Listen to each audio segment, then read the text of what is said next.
আসসালামু আলাইকুম, hello everyone, সকলে কেমন আছেন? আশা করছি সকলে অনেক অনেক ভালো আছেন। সো গাইস, গুগল কিবোর্ডের ব্যবহার দেখাবো আজকের এই ভিডিওতে। আপনারা সবাই জানেন দুইটা কিবোর্ড রয়েছে জনপ্রিয়, একটা হচ্ছে কি গুগল কিবোর্ড অর্থাৎ জিবোর্ড, আর একটা হচ্ছে কি রেডমি কিবোর্ড। হ্যাঁ, এখন পার্সোনালি কিন্তু আমি এই কিবোর্ডটা ব্যবহার করি, যেটা হচ্ছে কি গুগল কিবোর্ড। সো এই কিবোর্ডে ভাষা কিভাবে অ্যাড করতে হয় এবং ইমোজি কিভাবে অ্যাড করতে হয়, নাম্বার রো কিভাবে অ্যাড করতে হয়, এই কিবোর্ডটা আপনার লাইফে ইউজ করার জন্য মানে কিভাবে কাস্টমাইজ করতে হয় সম্পূর্ণ প্রসেস দেখা দেবো আজকের এই ভিডিওতে।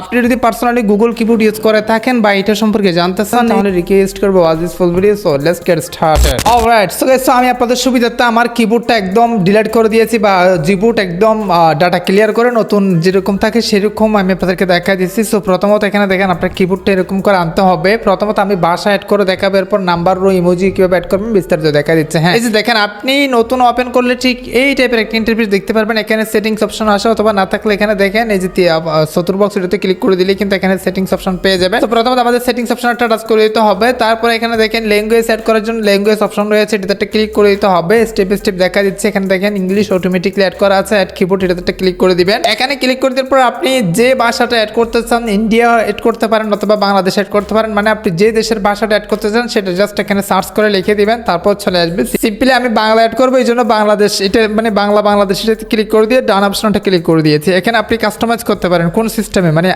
ABC থেকে বাংলা আসবে নাকি হাতের লেখা, মানে হচ্ছে কি নাকি মানে আপনি এরকম আঁকলে লেখা উঠবে আর কি, নাকি আপনি সরাসরি বাংলা কিবোর্ড চান, যেটা চান সেটাতে টিক মার্ক দিয়ে এখানে দেখেন ডান অপশনটা ক্লিক করে দিলেই কিন্তু বাংলা মানে এই যে ল্যাঙ্গুয়েজ স্টার্ট হয়ে গেছে। তাহলে আমরা যদি এখন কিবোর্ডে ব্যাকে আসি তাহলে এখানে দেখেন এই যে এই অপশনে ক্লিক করলে কিন্তু আমরা ল্যাঙ্গুয়েজ সুইচ করতে পারবো। হ্যাঁ, সো এটা হচ্ছে কি প্রথম বিষয়। সিম্পলি আমরা সেটিংসে চলে যাবো। তারপর এখানে দেখেন প্রেফারেন্স নামে একটা অপশন আছে, এটাতে ক্লিক করে দিয়ে নাম্বার রো এটা আমরা এনেবল করবো। এটা মানে হচ্ছে কি আপনার কিবোর্ডের উপরে এই যে নাম্বার থাকবে, এটা কিন্তু অনেক সময় প্রয়োজন। আপনি যদি ইংলিশ করেন তাহলে এখানে দেখেন এই যে একটা নাম্বার 1 2 3 4 একটা নাম্বারের অপশন আছে না, এটা যদি আপনি নাম্বার রো এটা এনেবল করেন তাহলে কিন্তু সেই নাম্বার রো এটা আসবে। আর ইমোজি কি মানে কিবোর্ডের উপরে ইমোজি সাজেস্ট করবে, এই জন্য এটা আপনি এনেবল করবেন যদি আপনাদের শর্টকাট ইমোজি প্রয়োজন হয়। এর হচ্ছে কি কমা কি, কমা একটা ডট আছে না, মানে কমা কি এটা কিবোর্ডের শু থাকবে সবসময়, এই জন্য এটা চালু করে দিবেন। এর হচ্ছে কি ল্যাঙ্গুয়েজ সুইটস কি, এটা তো অটোমেটিকলি থাকে। হ্যাঁ, এটা বন্ধ থাকলে সমস্যা নেই। ফুল সেটআপ কি এটাও কিন্তু এনেবল করা থাকতে হবে। ফন্ট দেখেন আপনার ফন্ট সাইজ ডিফল্ট রাখতে পারেন অথবা সিস্টেম ডিফল্ট অথবা জিবোর্ড ডিফল্ট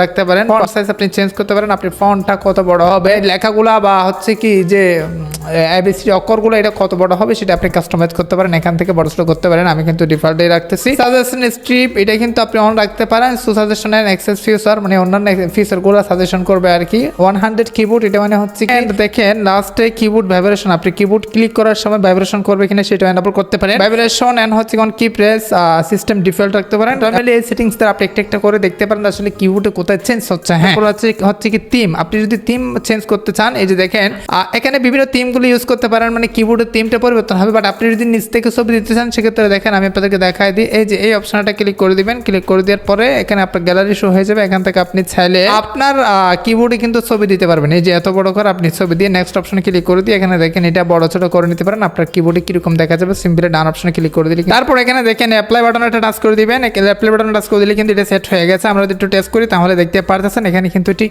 এইভাবে কাস্টমাইজ হয়েছে। হ্যাঁ, দেখেন আমাদের ছবিটা কিন্তু ব্যাকগ্রাউন্ডে রয়ে আছে। সো আমরা আরো সেটিংস দেখতে পারি। এখানে দেখেন কারেকশন এন্ড সাজেশন এটাও এগুলো আপনি এনেবল রাখবেন। ইত্যাদি ইত্যাদি আপনাদের লেখা কিছু ওয়ার্ড সাজেশন করবে, কিছু গ্রামার সাজেশন করবে, মানে আপনি একটা লেখা লিখতে চাইলে তারা অটোমেটিকলি সাজেশন করবে। সো ভয়েস টাইপিং এটা আপনি ভয়েস দিয়ে কোনো একটা কিছু বলতে গেলে বলতে যেতে পারেন, তার জন্য ভয়েস টাইপিংটা এনেবল করতে পারেন। ডিকশনারি রয়েছে, ইমোজি এন্ড স্টিকারস আপনি কোন ইমোজি কিরকম চান সবকিছু কিন্তু এখানে করতে পারেন। আর এখানে দেখেন ইমোজি ফার্স্ট অ্যাক্সেস রো, মানে রো মানে হচ্ছে কি উপরে ইমোজি শো করার জন্য যে নাম্বার রো আছে না, নাম্বার রো উপরে ইমোজি শো করবে অটোমেটিকলি। সর্বোপরি মিলে একটা আমি আপনাদেরকে দেখা দিয়েছি জিবোর্ড কিভাবে ইউজ করতে হয়। এই প্রসেস আপনি আপনার মতো কাস্টমাইজ করতে পারেন, বা আমি তো প্রসেস করে আপনাদেরকে দেখা দিয়েছি। তো গাইস, এ হচ্ছে মূলত জিবোর্ড অর্থাৎ গুগল কিবোর্ড ব্যবহার করে নিয়ম করে আপনাদেরকে বুঝাইতে পারে। তাদের কোনো প্রশ্ন থাকলেও কোনো কিছু না বুঝতে থাকলে অবশ্যই কমেন্টে জানাবেন, নেক্সট ভিডিও আপনার কমেন্টের ভিত্তি করে নিয়ে আসবো। সো গাইস, এর মতো আজকের ভিডিওটা এখানে শেষ করতে যাবো। সুস্থ আমরা দেখবেন, দেখা হবে নেক্সট কোনো একটা ভিডিওতে। Thank you so much.